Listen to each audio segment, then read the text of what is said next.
Добрый день, меня слышно?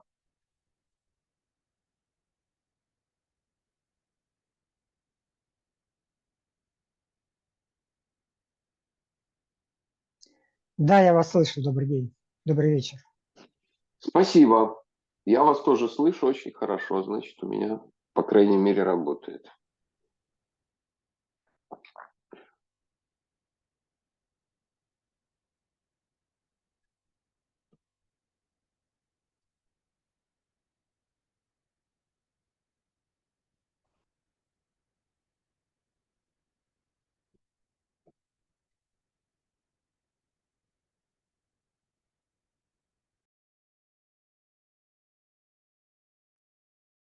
Что-то у меня Zoom сильно тормозил.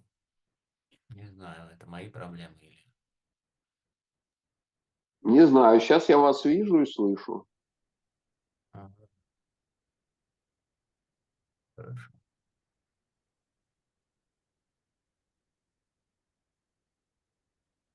Здравствуйте.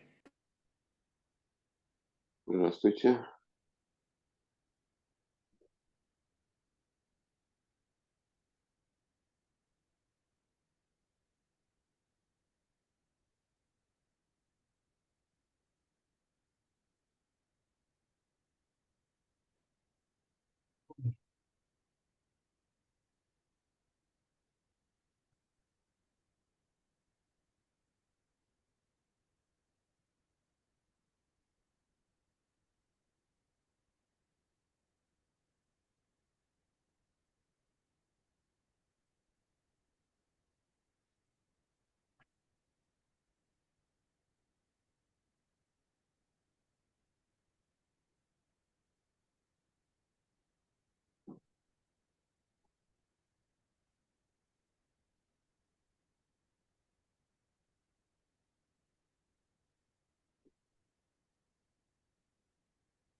Добрый вечер. Добрый вечер. Я что-то в своей почте не нашел объявление, но судя по тому, что люди пришли, все-таки оно было. У меня оно было. Нет, объявление было, безусловно. Ага. Ну, прекрасно.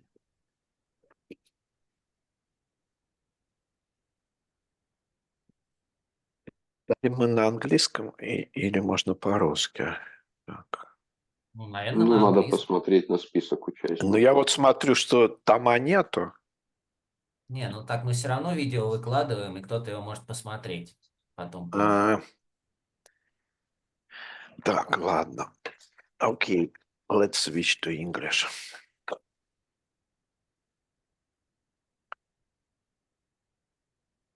But I don't understand Russian.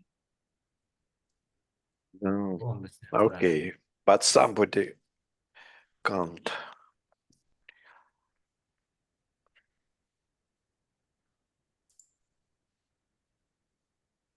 Не, ну так как бы уже In the договорились. list of participants, who can't? I think everyone can, but no. If Tama will come, we should immediately switch.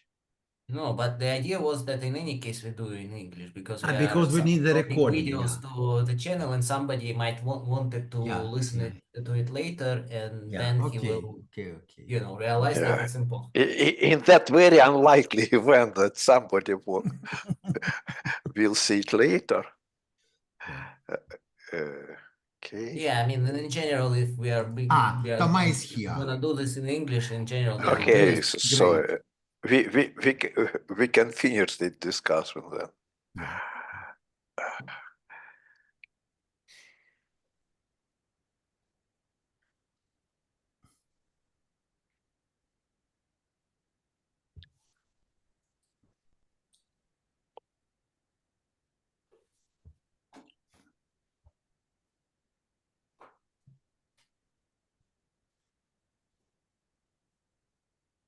Will you have a board that we should share, or you will show the slides on the Zoom? Mostly slides.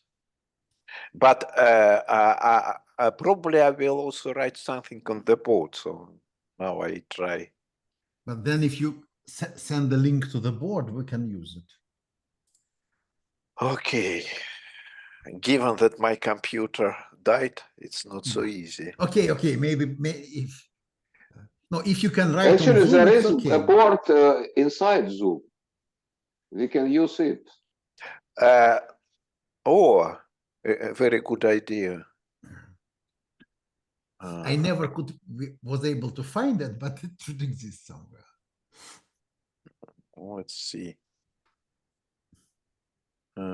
More. Well, maybe in the item more. Whiteboard. Yes, there is one. Existing whiteboards. Uh-huh.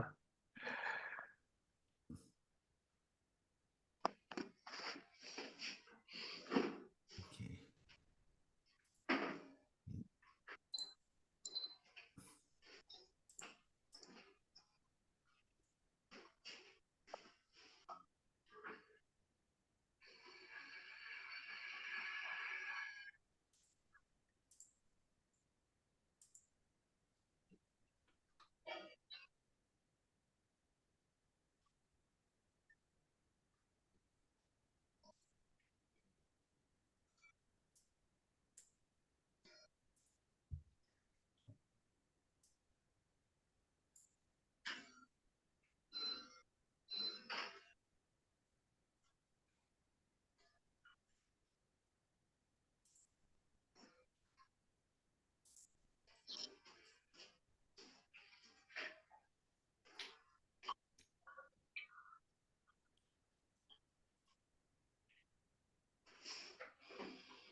Okay, so it seems working.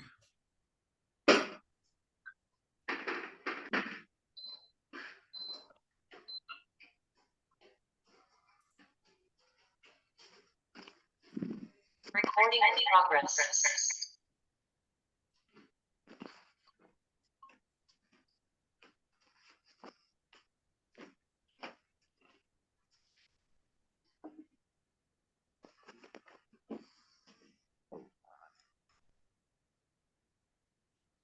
Okay, maybe.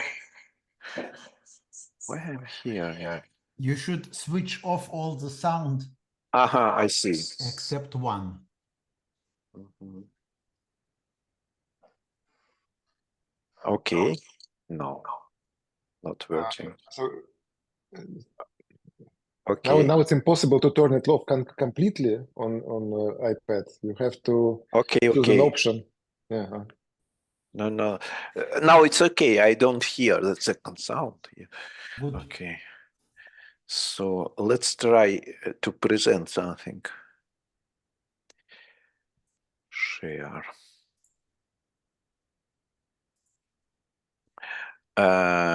Share by collaborating on the white. Sasha, please turn the blackboard off, the whiteboard off. Okay. Okay. Now I will share. This one probably. All right.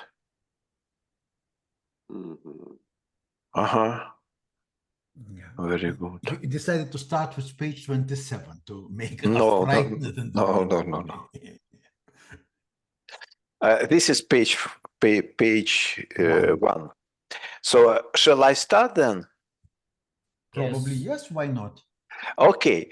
So my talk should be called Goodman-Strauss theorem revisited. So revisited, I would say. Revisited. So you maybe already... revisited. Yeah. So once more revisited. What is it about? I mean, the Goodman-Strauss theorem. There are two ways to define families of tilings. The first is based on the substitutions, and the second is based on local rules. So let's start with the first one. So what is a substitution? We are given a finite number of polygons, they are called prototiles. And some of them may have the same form, the same shape, so geometrically they can coincide. So we will distinguish them when we represent them by colors. So this is an example of very simple substitution. So we have two prototiles, and the arrows indicate substitution. So each prototile is substituted by a square 2 by 2. And here is written also what happens when we apply substitution the second time and the third time. So when we apply substitution once to initial tiles, we obtain the so-called macro tiles. And when we apply it several times, we obtain what is called super tiles. So macro tiles are super tiles of the first order. And here we see the super tiles of the order 0, 1, 2, and 4. So this particular substitution doesn't have, so it's just a general, more or less, distribution, doesn't have any interesting features. So I've chosen it just to demonstrate the main definitions. That is, it generates in a periodic tiling still, so why it's just more so? In some sense, it generates a periodic tilings, and I will explain later in which sense. So let's consider a similar distribution, another distribution. Here, instead of squares, we have triangles. We have 4 triangles. These are 2 triangles, and these are another 2. So we do not rotate things. No, we do not rotate, we do not reflect. When we will use our prototiles to tile the plane, we will use only shifts. Here, each prototile is substituted by triangle of them. The same color with other color inside. Very nice picture. No, I try to count how many of them, but it doesn't matter. So in general, the substitution works like that. We have some ratio, a number greater than 1. So first, each polygons is stretched that number of times. We obtain a figure which is similar to initial one, and the resulting polygon, enlarged one, is cut into small pieces so that each piece is a shift or one of the initial prototile. So now we have this factor is 4, so we have 16 small triangles. Yes, this is 4, so 16, right? Yeah. And this is this is some interesting, much more interesting substitution called with a special name Robinson's stone inflation. Here we have drawn 2 tiles, but actually the number of prototiles is much more, because these tiles may be both reflected and rotated by an angle which is a multiple of 36 degrees. So the degrees, the angles here are all multiples of 36 degrees. And also on prototypes, you can see 2 circles. These circles are drawn to make them oriented. So that means when we reflect them, we obtain different prototiles. And here is a substitution. So the obtuse triangle is substituted by an obtuse and an acute triangle, and the acute triangle is substituted by 2 acute ones and an obtuse one. Yeah, so the lines are pretty symbolic now. But what is strange a bit, maybe you can comment on it. From the first picture, if we use on the decoration on sides, in the left side, and no, in just the first upper picture here. I see. The decoration on sides are for the left side and bottom side, they are the same. They are just a corner between two and a violet thing and so on. But strangely, for the right side, the red thing disappeared, and instead a violet one appeared. It's. I don't understand you. Why you say that the red thing disappeared? Because after splitting, there is no more red line going to the right side. First of all, there are no red lines. We have only circles, right? Yeah, circle. Circles. So each triangle have two circles on the right. Okay, maybe. No, maybe you don't see circles. Sasha, do you see circles? No. Look, here you have some red circle comes here. So one would expect that here some red circles could also come, but it doesn't. No, not here. It comes not on it should come not on that side. Sasha, move your maybe I can also annotate. Okay, move it here. Or connects to equal here, sides. Here is the red circle, and not here. Okay, but I want to say that the line do not inherit their endpoint. But okay, they should not. But just some strangers as some of them do. That's what I was surprised. But okay, don't worry. Just continue. Okay.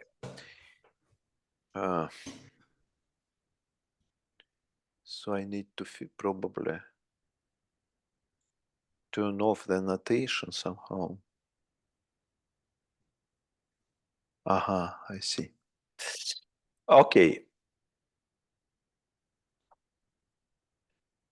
Now it's difficult to erase this or what? No. We can erase it, I guess. Okay, then erase it. I don't see any. But erase everything. Let's see. Opa. So I erased mine. You can do the same. Where should I erase it? Choose annotate, and then you will see a long vertical line, and choose there what is called redo. Annotate disappeared. No. Move your cursor to the top. To the top. You see that bar, black bar. Black bar. No. Nikolai Vereshchagin string. Annotate. Yeah. Annotate. Yeah. Sorry. And how do I got? Choose annotate, and you will obtain another vertical bar. In that vertical bar. Yeah. Probably just. Yeah. Sorry. Clear. Okay. Sorry. Yeah. Not easy. Now Misha made some annotation. Yeah. Okay. Good. But still, we can switch to the next slide. No.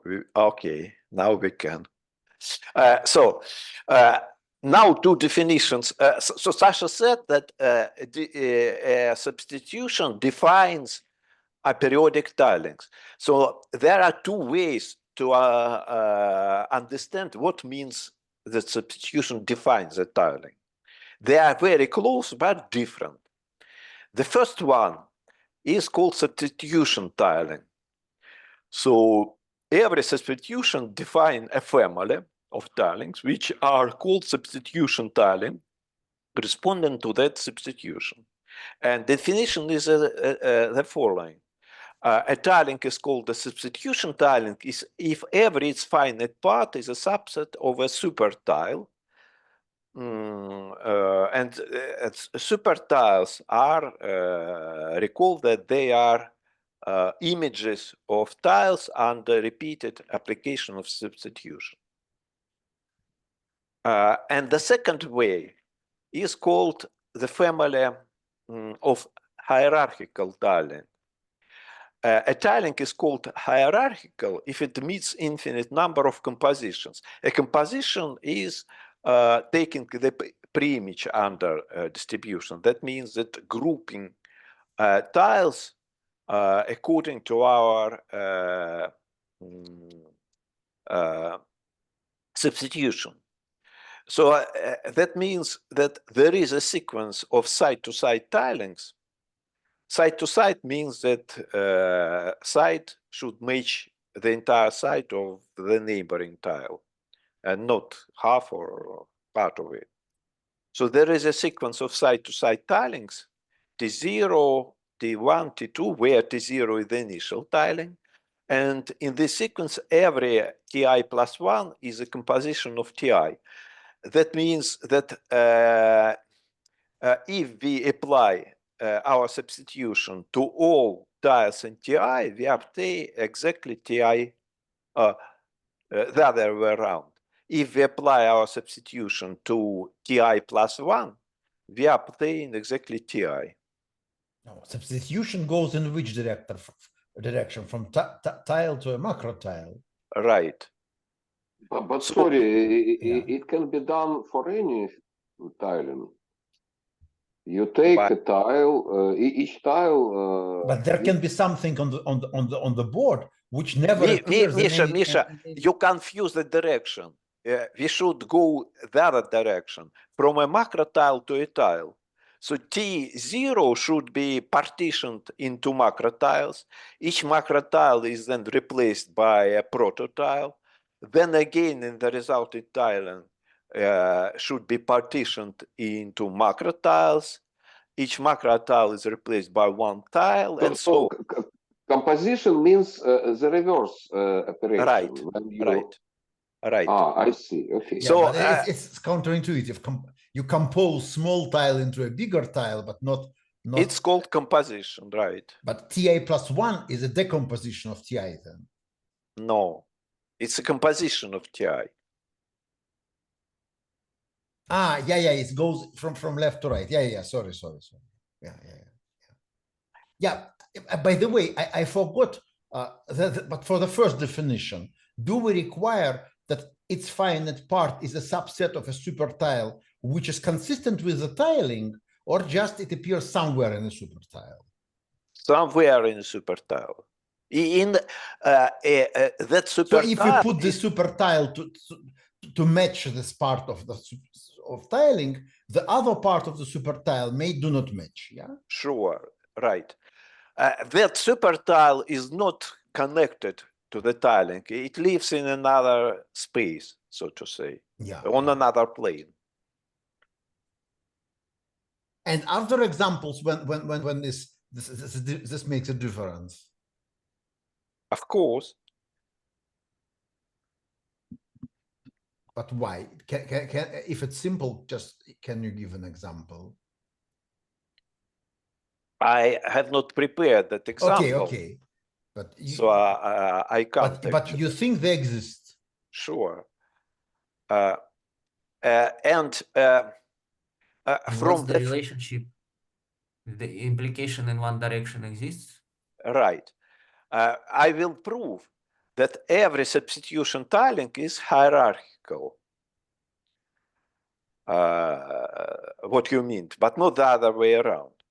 And also, I will assume that all super tiles are side-to-side tilings. And that implies, actually, that all substitution tilings are also side-to-side tilings. So all the tilings I will consider in this talk will be side-to-side tilings. So this simplifies things. It would be nice to have some algorithm which says for a tile, for a substitution, whether the assumption is true or not. Right, there is such an algorithm. And I'm prepared to this question. And so we can make a detour, a regression, and discuss that algorithm, but I prefer not to do it now.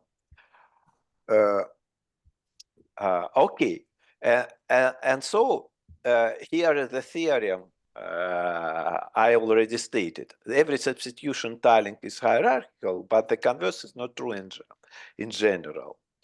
I will first explain why the converse is not true in general. So consider the first substitution. And it turns out that we can tile a quadrant with to obtain a hierarchical tiling. So actually there are two different such substitution, tilings. One has green square in the corner, and another one has blue square. And now, each of them are perfectly hierarchical, but if you combine them together, they are still hierarchical, of course, but we we obtain this thing. They are still hierarchical, but you can see here a pattern, a finite part, which cannot be seen in super tiles. So Sasha, which part is this? That. Oh, there are many parts like that, but first I don't understand. There is a very strange thing. You have three green and one blue. Yeah, one blue, but you can also take 4 greens, then it will be more symmetrical, but still. No, 4 greens is not okay. 4 greens appear in super tiles. 4 greens appear. 4 green appears. Yeah. You so see, then the center is impossible. Yeah. The center is impossible. And it's easy to prove that every square 2 by 2 in super tiles has even number of, this one has even number of green and blue, even number of blue tiles. So now, should I show the every substitution tiling is hierarchical? This is not complicated. If it's not a digression you want to avoid, let's do it. No, it's not a digression. Okay, let me then share. So let's stop this one. Okay, let me share. Sorry. We decided to use the blackboard. Okay, whiteboard. New whiteboard. Okay. Yeah, we see some new whiteboard. Yeah.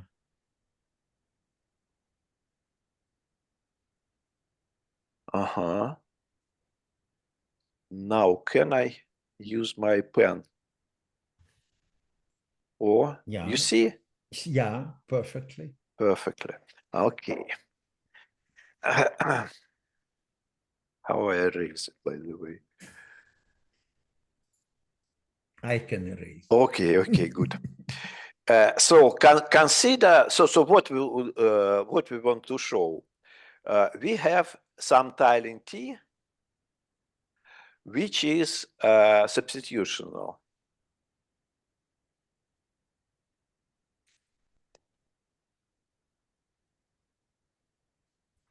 So every finite region can be found somewhere in the tile. Yeah, and we want to prove that it's hierarchical, right?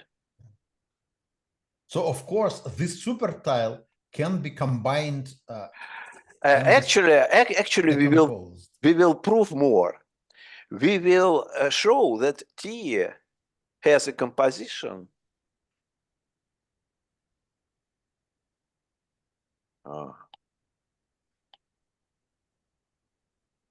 T can be composed, so that means that once, so that this guy is also substitutional. Then we iterate this. Then we can just iterate. So how to compose it? This is substitution. So first of all, take any infinite chain of patterns call it F0, F1, F2. F1, from T. F2 from T. Somehow F3, why?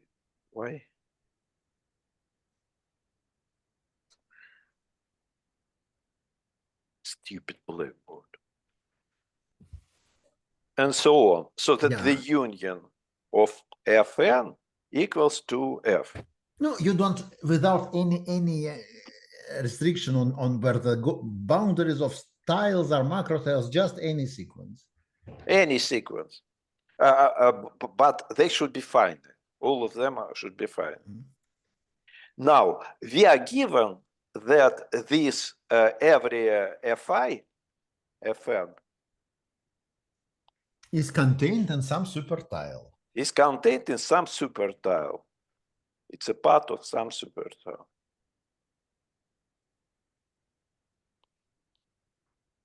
And this supertile can be split into macro tiles? No, wait. No? Now, this without loss of generality, we can assume that the order of this supertile is at least 1. So this supertile can be composed. So call it Sn, Sk, and its composition Sk minus 1. Now let's call a cover any supertile, a cover of Fn, any supertile with the following property. When we take the image of that supertile, we obtain a superset of Fn, and that supertile has no, как сказать, лишних. Redundant. Redundant tiles. That means that sorry. Well, this part is not clear. Say no. Maybe it's possible. So a cover is a part of a supertile, such that when we take the image of that part, we obtain a superset of Fn. So here is the definition. Cover of Fn is some. So it's somehow related to the supertile which were already found as K, or it's a general definition? It will be related. It will be related. The cover of Fn is any tiling, finite tiling G, which is a part of supertile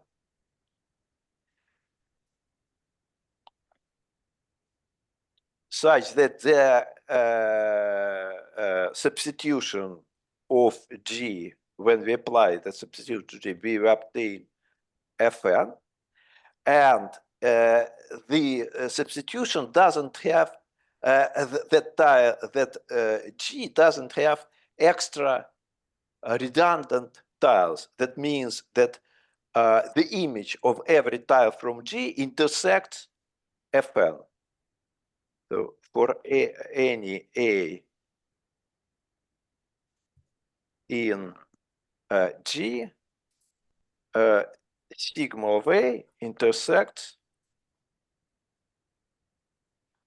Fn. So this cover is something uniquely defined or not? No, it's not uniquely defined. But after we have chosen as Sk and Fn as a part of Sk. Right. After we have chosen Sk, it's uniquely defined. So we take Sk minus 1 and just remove from it all extra non-needed tiles. And we obtain a cover.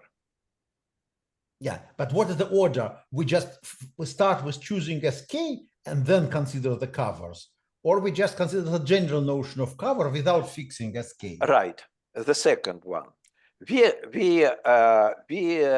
consider the general notion of a cover, yeah, and we prove that every finite part, every Fn has a cover.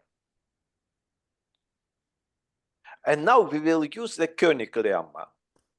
So we will consider the tree where the root is just the empty tiling.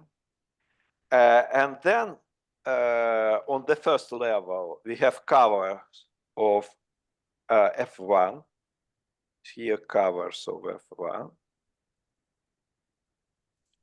On the second level, there are covers of F2 and so on.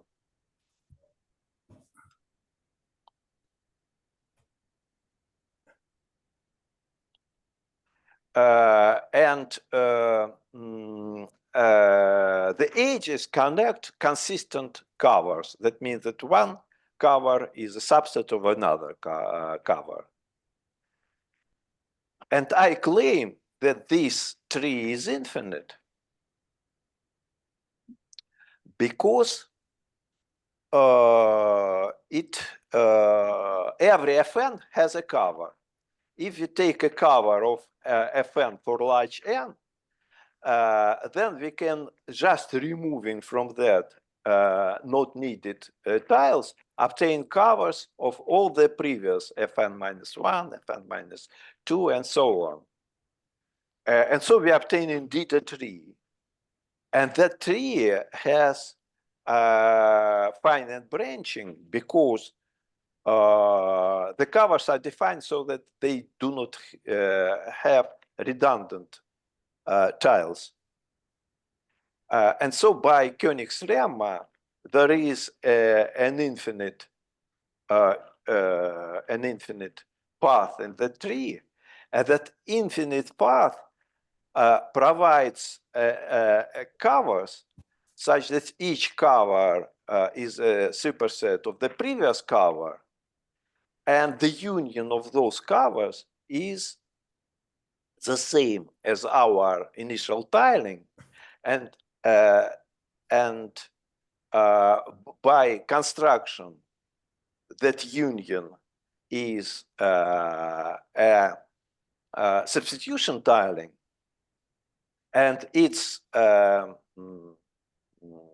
decomposition, so its image under distribution is just the initial tiling. So that's it. I see no question, probably. No, but can we say something easier? So we have this F1, F2, F3, and so on. Everything is a part of a tile, of a super tile. So if we draw the super tiles, we have bigger and bigger super tiles covering more and more, but they don't necessarily coincide with each other. They coincide only on FK, and outside FK they can do different things. The next super tiles they also cover FK, but they can cover it differently outside. Okay, and then we just use the diagonal construction. We let this super tile stabilize inside small ball, inside bigger one, inside then one, and then we get a convergence sequence which stabilize everywhere. Is that what we're doing, or there is some subtle thing? I don't understand why the union of those super tiles will be the initial tile, the initial tiling. So because first of all super tiles starting from nth contain Fn, so Fn is there. So in the limit so Fn is in the limit, so every Fn is the limit, so it's the initial one, no?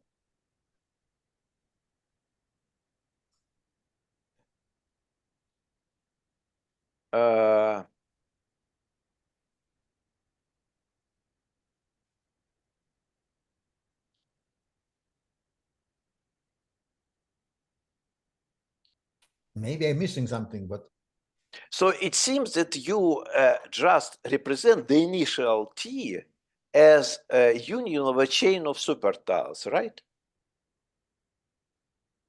no, not really. I do probably what you're saying that you are doing, but just in a, I think in a simpler way. I do not see when you use the decomposition, when you apply the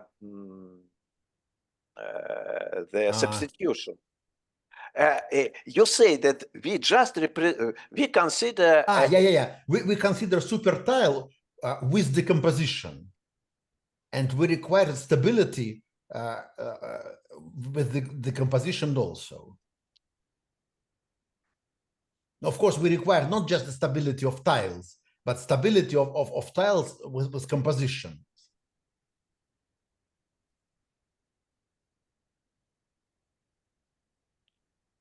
No, okay, maybe it just creates confusion. So since I think it's the same, we can... Probably the same. But in my construction, I do not use, I just use the Koenig's lemma without that. Without reproving. Yeah, I see. Yeah. Yeah, okay, but... Okay. So once again, can I just try to, so if for every Fn we consider a super tile such that if we substitute the super tile, it covers Fn and without redundant tiles. Right. And then all such tiles we form into the tree, and this tree has finite branching because we don't have redundant tiles. Right. And then the infinite path in that tree, after applying the substitution, should give us our initial tiling. Right. Okay. More or less clear, it seems. Let's then close the blackboard. Nothing is happening. No, but we can return to meeting, I guess. Oh. Yeah. And I need again to share this. Yeah. Okay. Now I want to explain how we can go the other way around, from hierarchical tilings to substitution tilings. So I want to prove a theorem that every hierarchical tiling which has some property is actually a substitution tiling, so in the other direction. Mm-hmm. And that property needs a new definition of the called crown. It's property of a tiling or of a tile set? Tiling. Of a tiling. Yeah. A crown is, assume that we have a tiling T, and pick a vertex V of some tile, and consider all the tiles from that tiling that share that vertex V. So V should be a vertex of that tile. And we obtain a finite, for each vertex V, we obtain some finite tiling. And such guys, a crown is called legal if it is a subset of super tile. So of here, some super tile. Of some super tile. The substitution is fixed now. So once it is fixed, the notion of super tile is fixed. And we consider arbitrary super tiles. And for example, legal crowns for the first substitution are listed here. There are 10 of them. These are all crowns for which the number of blue tiles is even. Not 10, 8, half of them.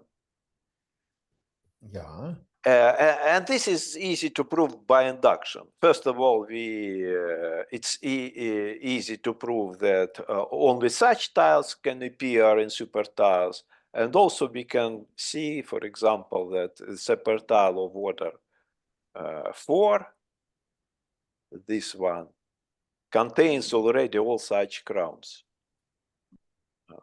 both of them, the upper and the bottom, and one contain all such crowns.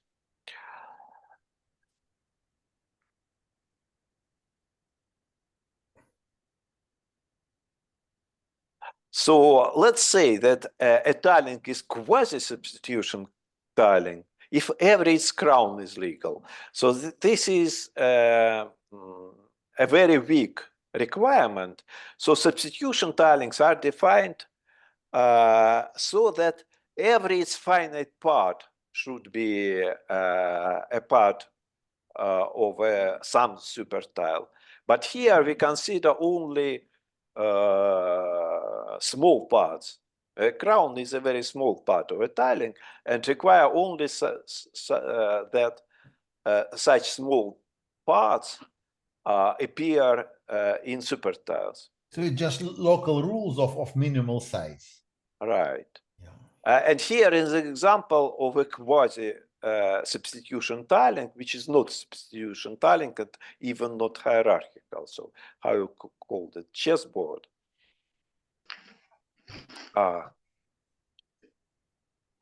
And here is a theorem in that direction.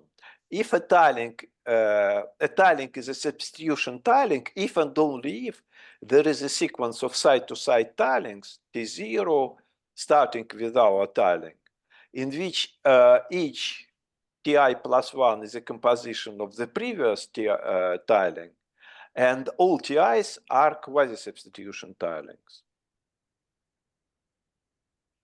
So in one direction, this is easy. So if a tiling is a substitution tiling, then we know that there is a sequence of tilings starting with the tiling in which every one tiling is a composition of previous one, and all of them are substitution tiling, and hence are quasi-substitution tilings.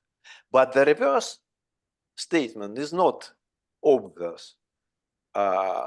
If we have some finite fragment, then after several steps of decomposition, it is small, and so it is covered by some crown, which we can find somewhere. Right. Yeah. No, I mean you are so quick. Yeah. Just want to check. I'm not sure that. Okay. Just want to check. Yeah, I didn't get it so quickly, so please repeat. Again, I need a chessboard, not chessboard, a whiteboard.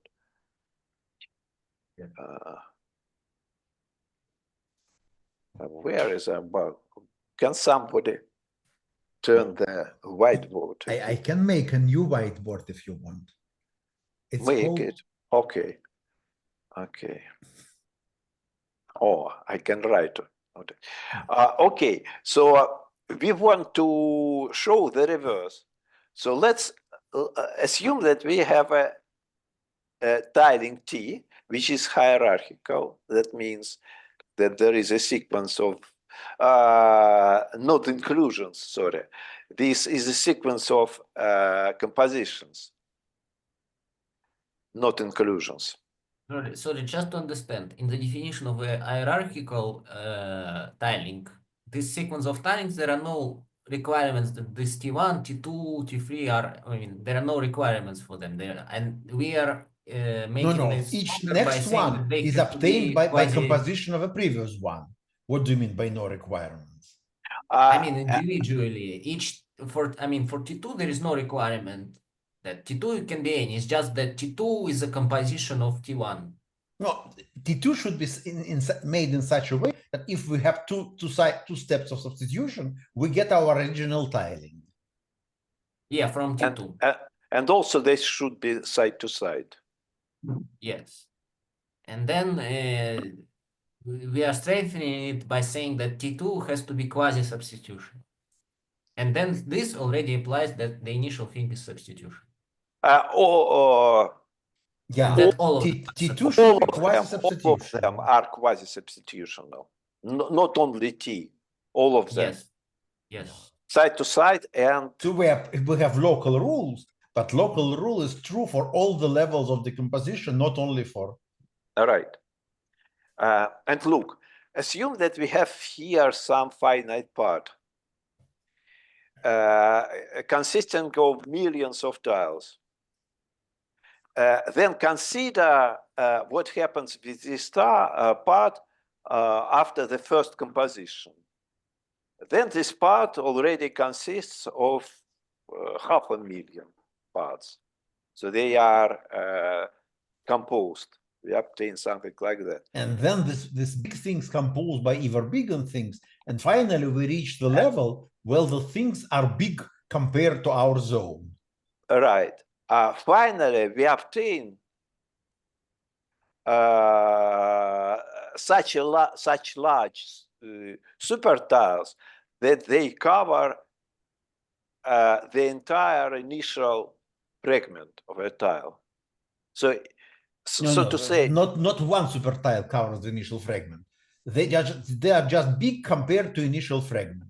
And then initial fragment, it may be not in the one tile, in one big tile, but in tile, one crown. But in one crown, because just the crowns cover the.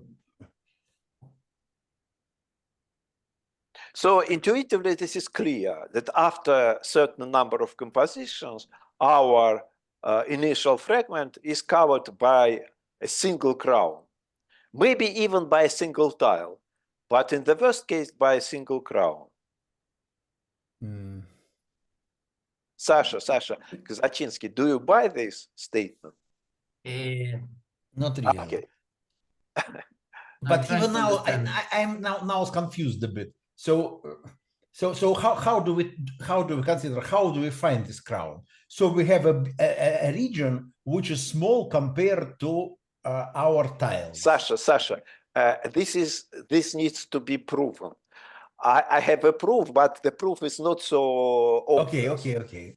So just believe, because intuitively it's clear that it happens. But to find this crown needs some effort, actually. So you're saying that if, like, for any tiling, there exists like a small square, such that if I put it anywhere, that belongs to some crown somehow. I mean, yeah, that's exactly the statement which is applied to tiling of some level. Yeah. Right. Okay. Now, this crown, this call it Tn. This is a part of Tn. Now, Tn is quasi-substitutional by assumption. And so this crown is a part of some super tile Sk. And now if we go back, back means that we make decomposition of Sk. So apply substitution, so obtain Sk plus 1 and so on, Sk plus n. We obtain a super tile that covers the initial fragment.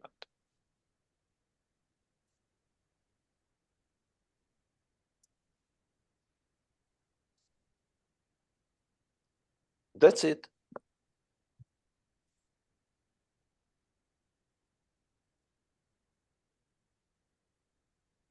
yes. Okay.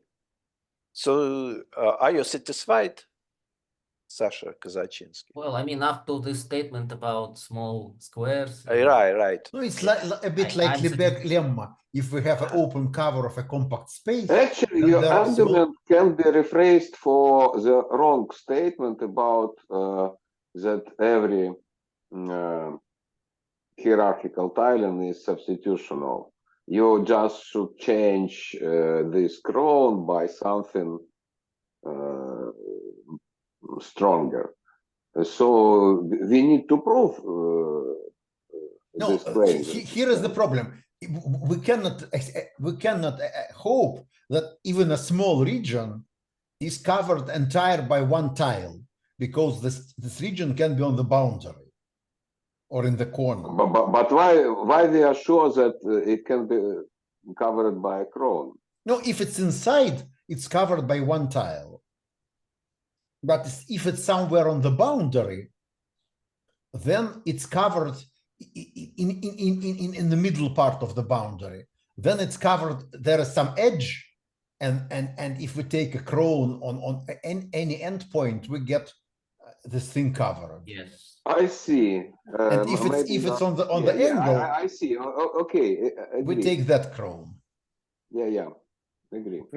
Misha, your doubts are show that actually this is not obvious. You need to prove it, but let's skip the proof. Just believe for a moment. But I think that what I said was a proof. Sasha, explain if you don't like it, okay. Why it is true informally. It should be done formally, but now I am satisfied. Okay, very good. Up to this moment. Okay, so let's close. Sasha, close the blackboard. Okay, I don't know why I should do this. I can do it, yeah. Okay. Официант, закройте это самое, закройте дверь, откройте дверь. Okay. Okay, that was the proof of this theorem. A tiling is substitutional if there is a sequence of side-to-side tilings in which each tiling is a composition of the previous one, and all they are quasi-substitution. So this is an important relation for the theorem I am about to state. So to sum up, we have two ways to define families of tilings by substitution. The first one is called substitution tiling, and the second one is called hierarchical tilings. And here is, so to say, a dual way called local rules. So what means a local rule? So assume that we have a family of prototiles. Okay. Can you make it a bit smaller? It doesn't fit the screen, actually. No, yes. It just very little, but I'm not sure, maybe something is outside. Okay, yeah, that's okay, perfect. Okay, so so what is a local rule? A local rule is a finite number of finite patterns, and the rule itself states that these patterns are forbidden. That means that the shift, that the tiling must not contain any shift of any of these patterns. And fixing such finite number, any finite number of forbidden patterns, forbidden finite tilings, we define some family of tilings. And this is called defining families of tilings by local rules. Actually, we can use the singular local rule, but usually one say local rules because each finite pattern defines a rule. A rule is that this pattern is forbidden. For instance, I will just illustrate this using Penrose tilings P4. Here, the set of tiles is just the same as on my previous slide. So they are two, there are many of them, something like 40. They are of two kinds. So obtuse triangles and acute triangles. And the local rule states that they are adjacent tiles. First of all, it's side to side. They should either share a side or the side just do not intersect. The fact that they are side to side is external. It's not in the local rule because you cannot forbid. Okay, it's just it's an external requirement. So the rule is that the blue circles continue each other when when we tile the set. And also the red circles continue each other. A very simple local rule. And the set of tilings defined by these local rules are called Penrose tilings P4. Yeah. So, for example, there is only. What about length of size of these triangles? No, they are fixed. We just have the length two of triangles. EF equals the length of AC. Yeah. F equals E equals A. These are small sides. D equals B equals C. They are 5 times bigger. And they are bigger square root of 5 plus 1 over 2 times. It's golden ratio. Yeah. And for example, look on the left tile. The side F can match only with the same side with symmetrical one, because there is only things like this with B, but B is bigger, so it's not side to side.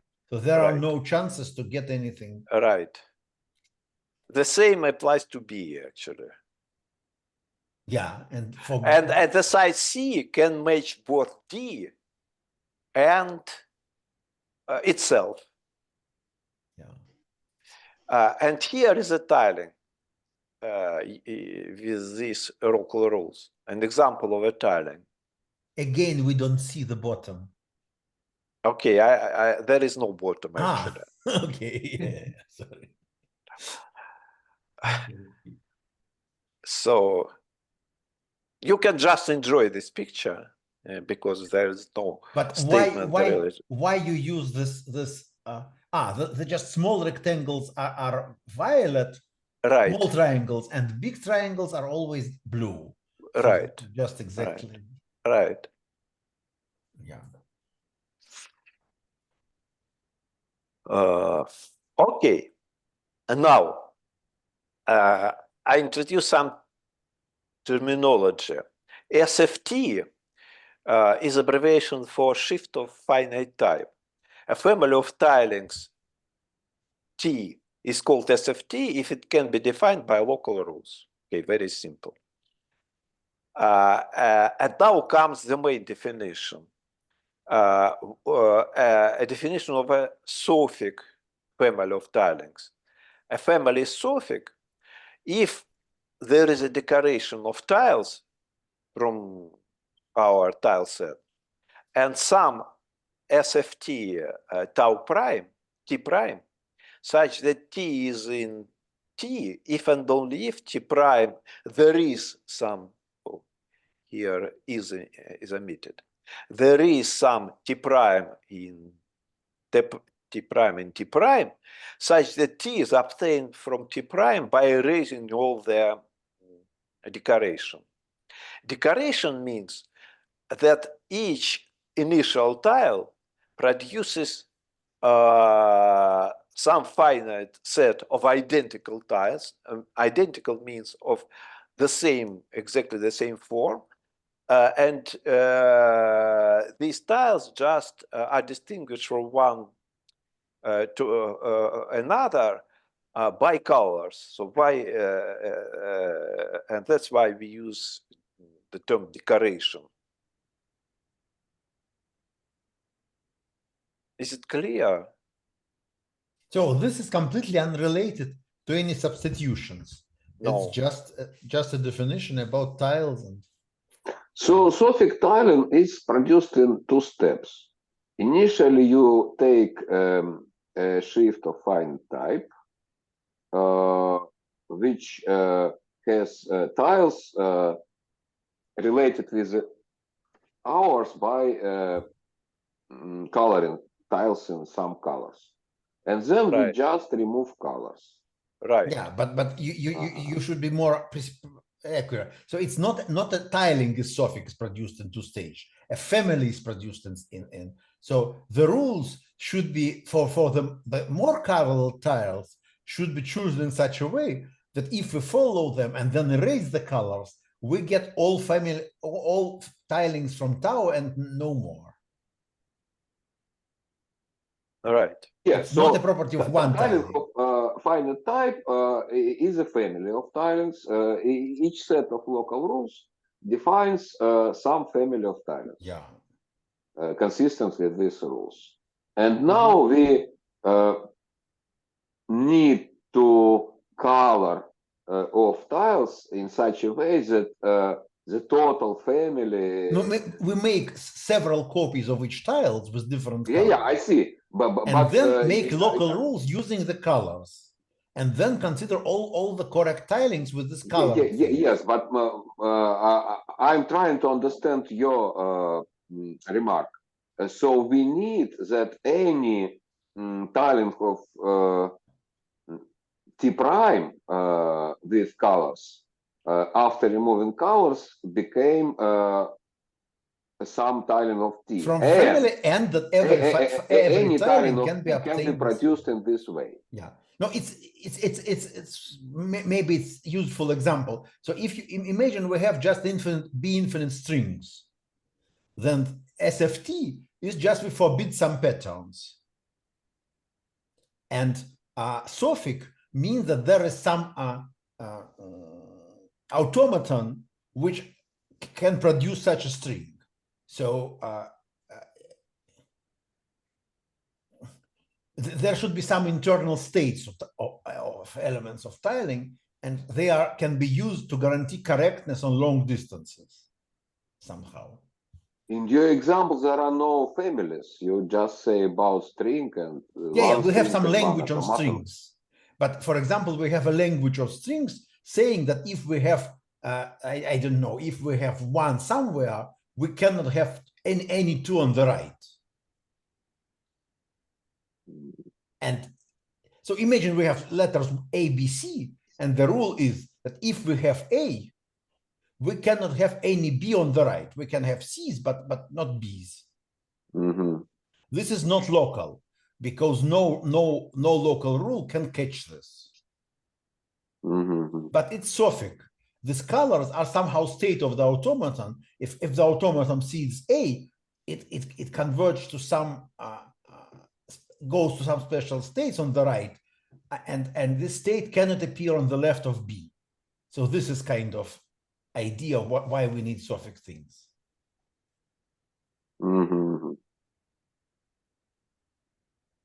It's kind of a hidden Markov chain, but without probability. So yeah, of course, for geometrical tiling is much more complicated because this information goes in every directions and so on. But okay, it's a generalization of finite automata. Sasha explained it very well. Yeah. Okay, now let me summarize previous work.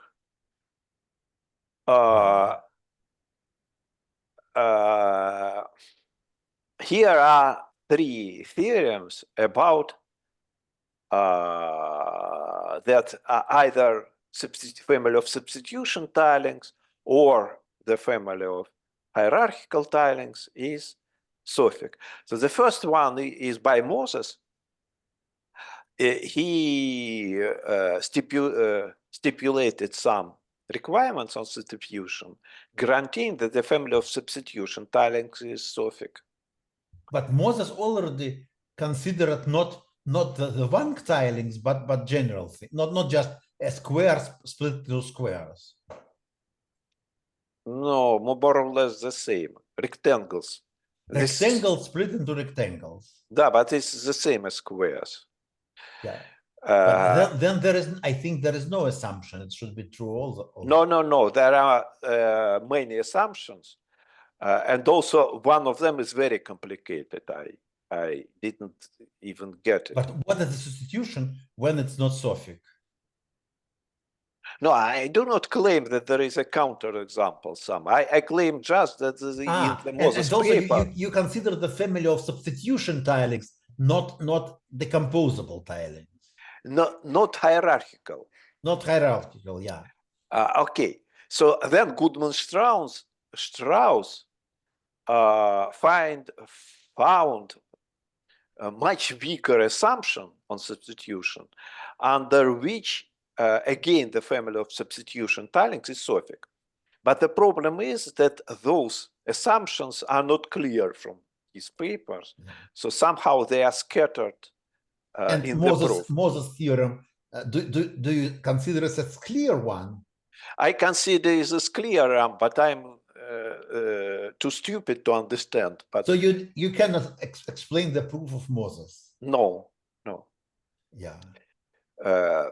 But it seems that he has a clear definition. I mean, clear requirement of substitution. But not the clear proof. I didn't go to the proof, actually. Okay.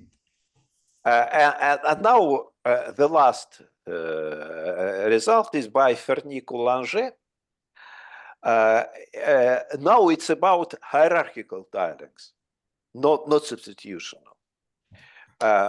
In their paper, the assumptions are quite general, but the problem is the proof is only sketching their work. And actually, when I try to understand the proof, just to prove it in detail, I realized that the technique works under much weaker assumption than they claim. Stronger. I guess. Weaker would be perfect. But sorry. Exactly, stronger, yeah. But still, that's a very good thing. So, because these even stronger assumptions are clear, that can be stated on 2 pages, and we have a complete proof. And now, what's my contribution to all this stuff? First of all, the theorem looks like Goodman-Strauss theorem, and some assumption on substitution, actually like both theorems. Both families, and the family of substitution tilings, those are the family of hierarchical tilings, are sophic.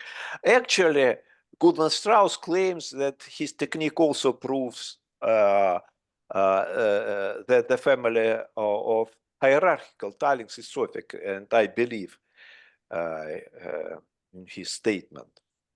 So, but the new thing is that I can state this assumption quite clearly on 2 pages. And even you understand the proof. And also I have a complete proof, not just a sketch. And the assumption actually is similar to that of Langer and Fernicoux. It's more, it's stronger than that, but it's is similar, very similar to that. So the assumption is that we can mark up macro tiles meeting certain requirements. And so the assumption is existential. To prove that a substitution satisfies the assumption, we need to label macro tiles in a certain way. And do I have, I have 15 minutes, 25 minutes. I guess that I will succeed to make an exact formulation of this assumption. Yeah, but there is no hope to explain the proof. For example, if we agree to extend this to next time, because it would be nice. A hope. There is a hope if we have another 2 meetings. 2 meetings or 1 meeting? Let's make meetings. 2 meetings. Okay. Okay. Or 1 meeting if we skip some technical parts. Easy to believe. So here is an examples of markup. So consider on the top there is a very simple substitution, the one for which Fernicoux and Langer proof works. And here is its But it's markup. not even sophic. It's trivially we don't need any local rules at all. Yeah, right. But still, it's so we just don't require uniqueness of the composition. No, no. It's just a toy example to explain what I call a markup of a distribution. So the markup consists of two graphs. I mean, when I say graph, I mean the dual, the graphs of dual graph of a macro tile. So the members, the tiles in the macro tile are considered as vertices of the graph. Two vertices are connected by an edge in the graph if they share a side. And also there are so-called hanging edges which corresponds to outer sides. So outside the zone is just one vertex, yeah? Right, right. But we prefer to say about hanging edges. Okay. The markup is when we choose some graph which looks like a star in blue here, and we choose another subgraph which looks like a ring. And the edge cannot be blue and green at the same time. No, they can't. Those two subgraphs cannot share edges, but they can share nodes, of course, vertices. And we will call these hanging edges belonging to the blue graph main ports. And other outer sides, we will call them secondary ports. Okay, and here is another, this is another distribution which can be marked up in exactly the same way. So I just didn't write the markup. Actually, when we have a square 3 by 3, there is only one way to mark up to satisfy the requirements. I will. So the markup is somehow that doesn't care about the tiles which are used. So far, there is some kind of graph, but the types of tiles can be arbitrary. It's not related to the graph. No. Okay. So and there are several requirements on the markup. So and I will. These are examples meeting all the requirements. But let's go further. Just see the examples. So here is the requirements. So the blue graph is called the net.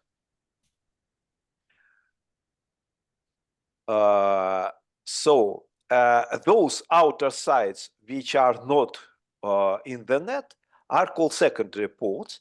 And the first requirement that is that there must be at least one secondary port on each macro side. And here is the requirement which we already stated. A different paths in the net cannot share edges. Actually, I didn't state it, sorry. But they can share vertices.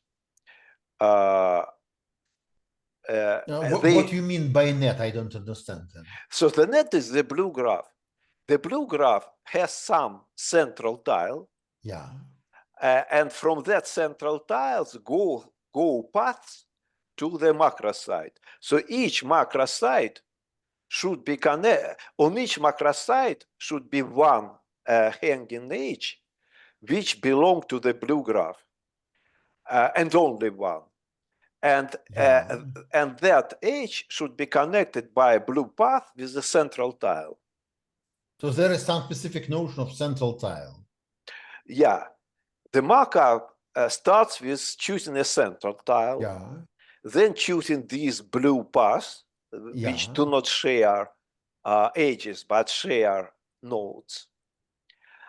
But you mean that blue path can share nodes, not non-central node, but some other nodes? Right. They can share also some other but nodes. Cannot share edge. No, they can't share edge. And also green green graph. So green graph is called connecting graph. Connecting graph doesn't share edges with the net. It should include all tiles on the boundary, like here. If the initial prototile is extendable, what means extendable? Actually, it may happen that the central tile has more sides than the prototile, which produces this macro side. And in that case, we call the initial prototile extendable. In my example, all the prototiles are non-extendable. So the central tile has the same number of sides as the initial tile, but it's not forbidden.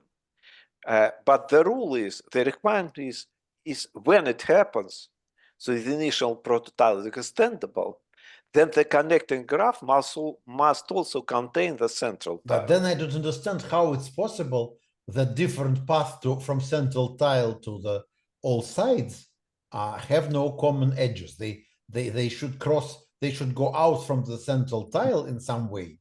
And if we have more sides there, how can we avoid? They should share. Let me show an example later. Oh, this one.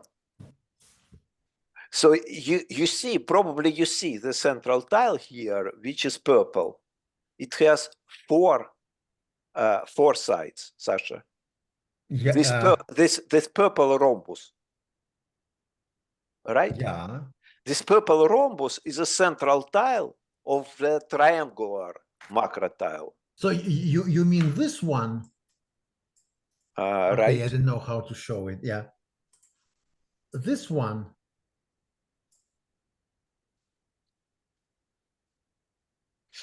Oh. Okay, Let me annotate. This one. Sasha, let me annotate. This one. Oh. This is the central tile. Sasha, do you see the central tile? No, this is the central tile. It has four sides. So the initial tile. If it has four sides, it's okay. But if it has a smaller number of sides than the big one.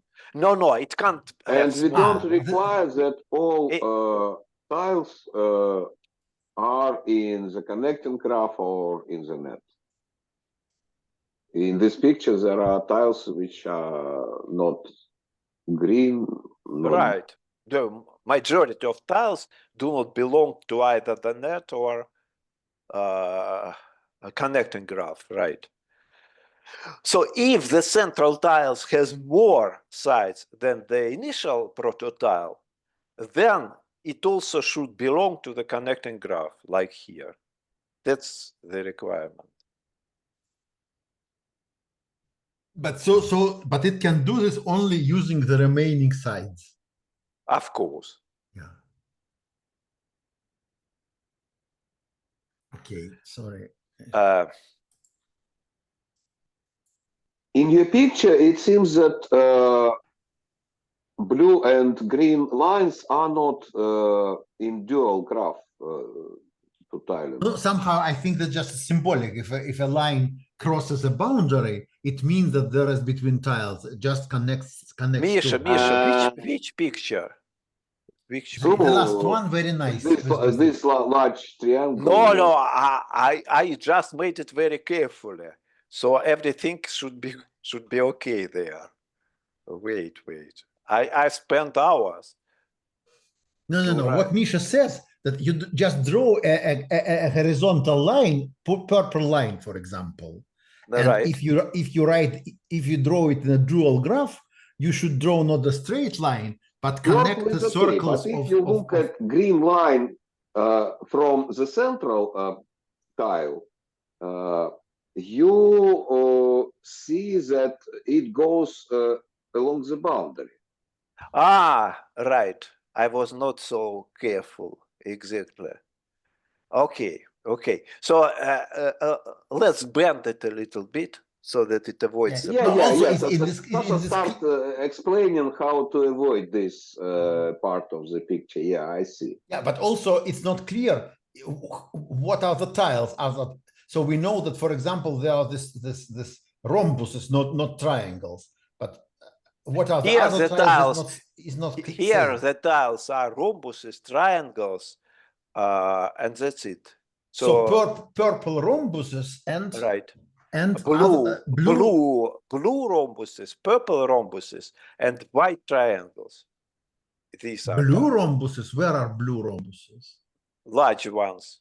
Ah, they are bigger, made of larger, yeah.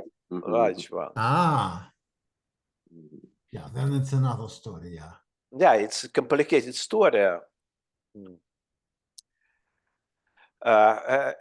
Here comes the third requirement. If we have tiling which is side to side and macroside to macroside, then every port must be adjacent to a main port again. And this also, by the way, implies that secondary port should match a secondary port.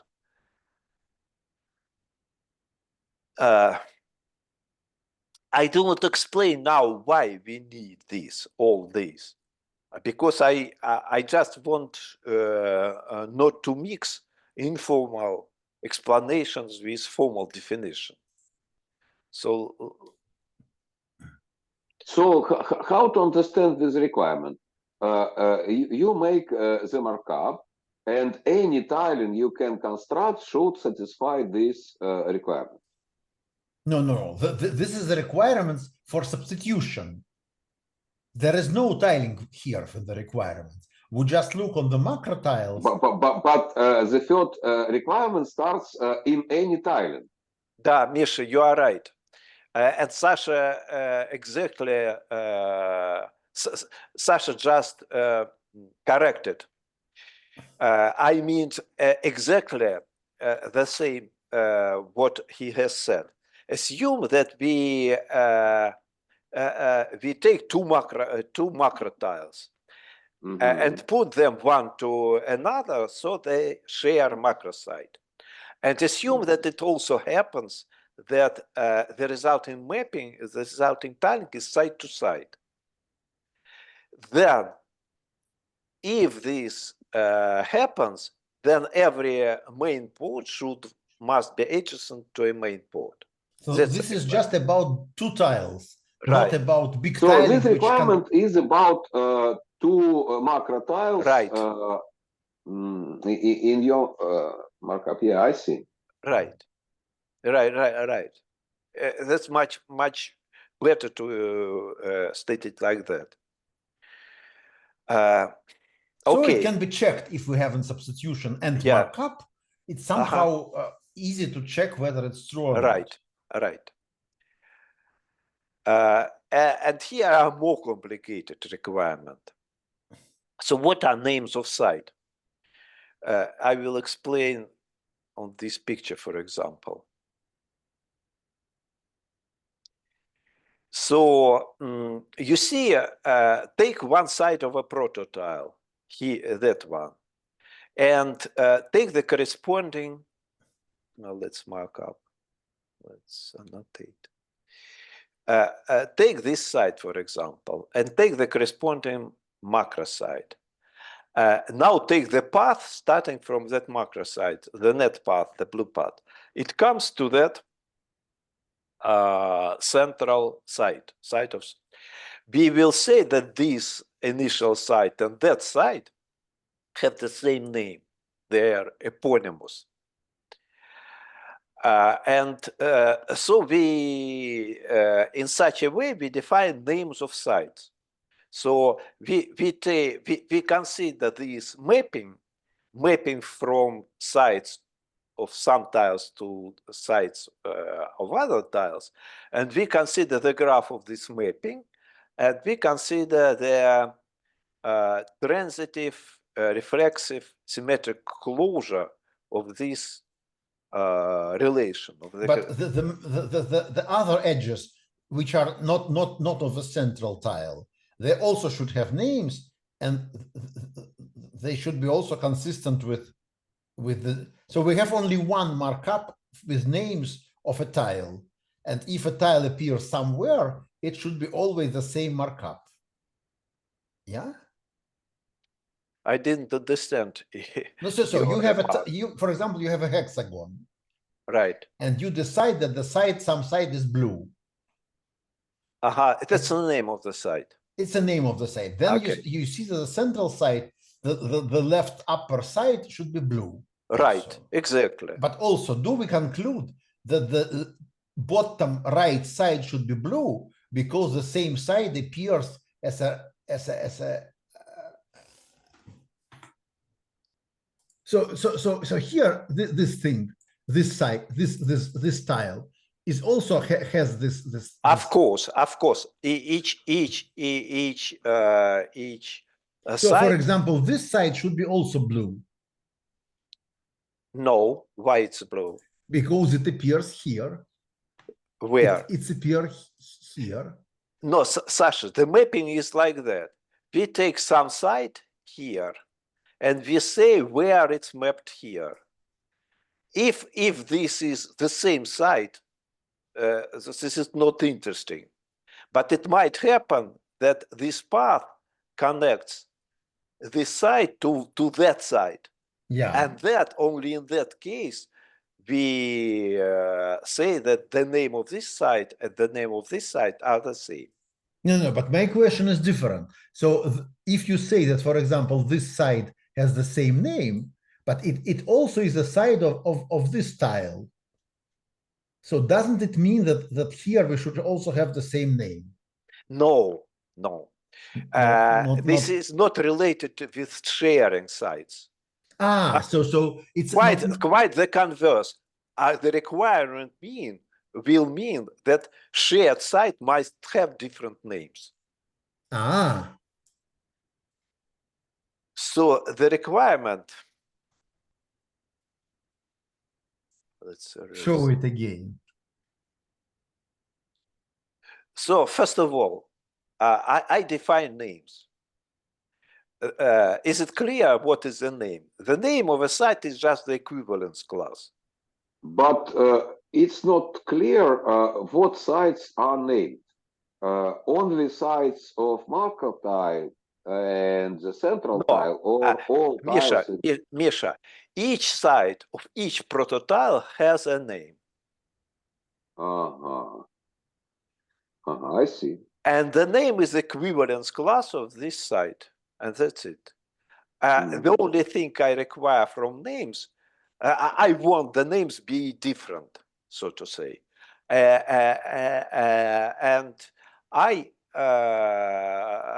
the definition implies that if a certain site, is connected by a blue path to a site of a central tile, those sites have the same names.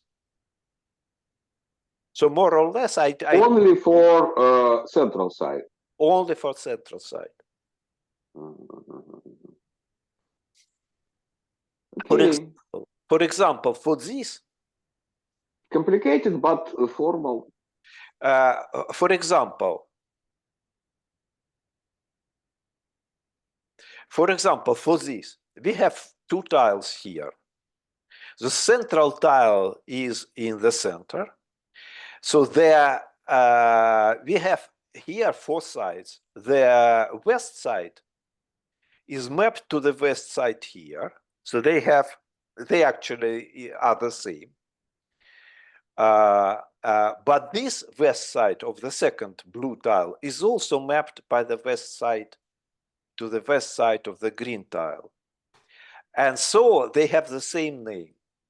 So although the tiles are different, blue and green, but their west sides have the same names. So here the number of names is four equivalence classes. I see. Actually, naming is about elementary tiles. Prototiles. Prototiles, okay. And we put the requirement using these macro tiles for which you define these graphs and so on. For example, here in this substitution, you see that everything, all the names are different. So we have here many tiles, and all the sides of all the tiles have different names, because each side is mapped to just the same side of a prototile, of the same prototile. And here again, it's the most simple way to make a markup. And their property is that, first of all, we require that different sides of the same tile have different names. This requirement can be omitted, but with this requirement, it's simpler to explain things, because we can talk about side with certain name of certain tile. And important requirement that if we have two adjacent tiles which share a side, then this side must have different names in these tiles. So in all our markups, that was the case actually. And usually this requirement is met just because a simple reason. Either the sides with the same name have different lengths, or they have different angles. So more precisely, the angles between normals to sides is different from 180 degrees. I think that it's too much. Sasha. Yeah, it's no. Maybe if we look at the proof, we can start to digest what is this. But okay. Of course. No, just tell us whether there are 8, 9, 10, or 11 or not. 7. That's it. So that's 5. That's all. Yeah. The most easy of these requirement, or the easiest requirement on this site is the 6th one. Very easy. In any non-central tile, less than 2/3 of its sides belong to the net, to the blue graph. And that's a very important requirement. What is strange, what 2/3 is like an upper bound, which sounds strange in this context. Yeah, it sounds strange, and without a proof, you can't understand why, where 2/3 come from. But that's very important. For example, this requirement is not met by triangle. So what means 2/3 of triangle sides? Just at most 1. 2/3 is 2 actually of 3, but less than 2/3 means 1, and so that means that actually the blue graph can pass through a triangle. Just at all. Because the number of sides which are on the net is always even. If a graph enters the tile, it should also leave it somehow. So for triangle, it means that a 0. So just if there are only triangles, then the theorem cannot be applied in any case. No, in any case. For example, quadrilaterals is much better, because 2/3 of 4 allows 2. And that means that the blue path can pass through quadrilaterals. Okay, so let's finish for today, and I will continue next time. But then you need to repeat everything from the beginning, unfortunately. No. I think I can start here. Requirement. I can start with the markup, I guess. Yeah. I think so. Yeah. Okay. I explained even more than I hoped be able to explain. Yeah, but the question is whether we understood more than you hoped for. Maybe you didn't hope for anything, and then it's true. But I'm not sure. But I have a question maybe for Andrei. So if we have a substitution of a square into several squares, any substitution tiling, is it so? It's there is local rules. It is sophic if we want to get all the hierarchical tilings, but is it also true for substitution tilings or not? Say it again, sorry. So there is a theorem of Moses, and theorem of Moses speak about substitutional tilings if we have a square which is split into several squares. And if I remember correctly, you can prove that with your fixed point story, it's possible to prove that it's hierarchical. So the set of all decomposable, how do you say it? Infinitely composable tilings is sophic.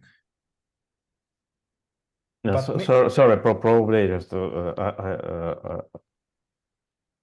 I'm kind of out of my mind. Sasha, I understand that the technique with the fixed point indeed proves that. So it proves a generalization of Moses' theorem, right? No, but it proves for substitutional or for infinitely. The second one. The second one, hierarchical. Hierarchical. Yeah, I'm sorry, not for substitution, but only for it works for hierarchical. That's right. I remember. Right. But the question, if you want substitutional, does it work or not?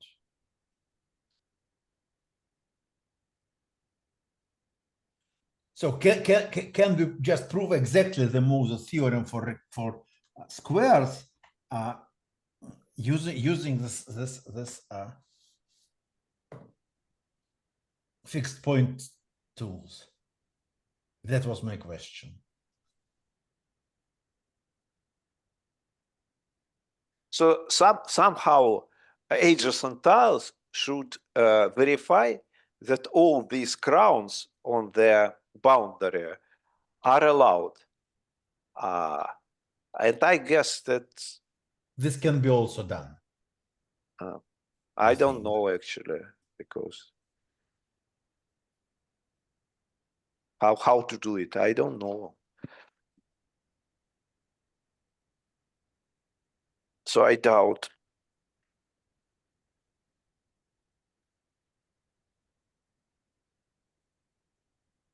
But it's also kind of a local rule that you can somehow probably check.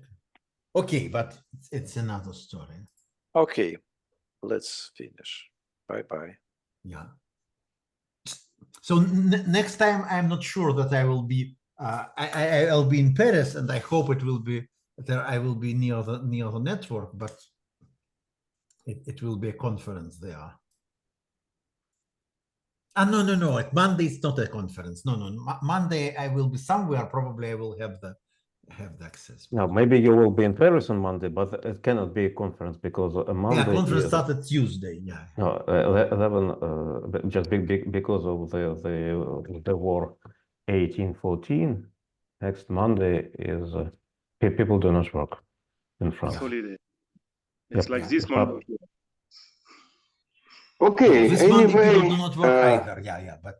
But by now, and we hope that Sasha will okay, but us. still, I am afraid of 7 or 8 conditions. So I probably didn't. Okay. No, they are complicated, but Kola is right. They are just formal. I don't understand the 5th one.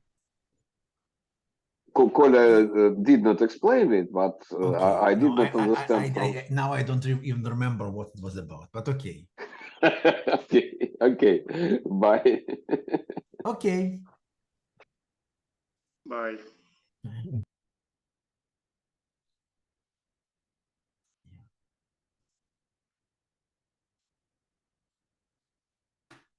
Okay.